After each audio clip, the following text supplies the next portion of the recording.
बहुत समय पहले की बात है। किशनपुर गांव में रमेश नाम का एक गरीब लकड़हारा रहता था। वो बहुत मेहनती व ईमानदार था। रमेश प्रतिदिन जंगल जाता और वहां से लकड़ी काटकर उन्हें बाजार में बेचता था। लकड़ी काटकर जो धन मिलता था उसी से उसका गुजारा चलता था। सुनो जी, तुम कोई और काम क्यों नहीं करते हो? इससे हमारा सही से गुजारा नहीं होता है। क्या करूं? भाग्यवान कोई और काम भी तो नहीं मिल रहा है।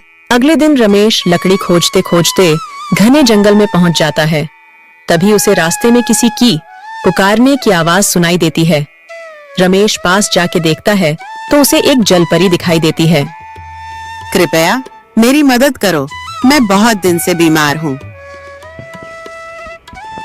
लेकिन मैं भला तुम्हारी मदद कैसे कर सकता हूँ?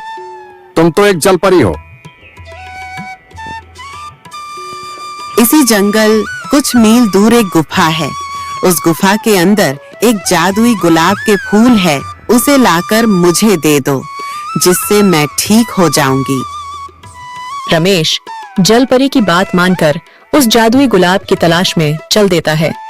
कुछ समय चलने के बाद वह उस गुफा के पास पहुंच जाता है। रमेश गुफा के अंदर जाता है। जैसे ही रमेश फूल तोड़ने वाला होता है, तभी उसमें से एक जिन निकलता है।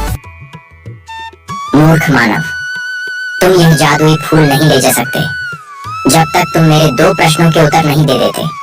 यदि तुमने मेरे दोनों प्रश्न के उत्तर सही दिए तो तुम यह फूल ले जा सकते हो। यदि तुमने एक भी प्रश्न के उत्तर गलत दिए तो मैं तुझे खा जाऊंगा। ठीक है, पूछो अपने प्रश्न।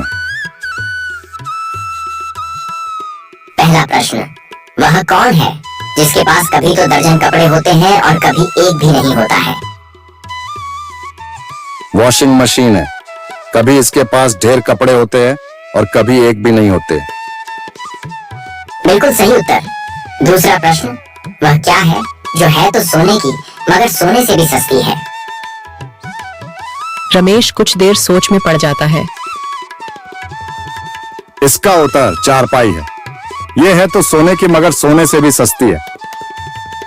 तुमने मेरे सभी प्रश्नों के उत्तर सही दिए हैं। अब तुम यह फूल ले जा सकते हो।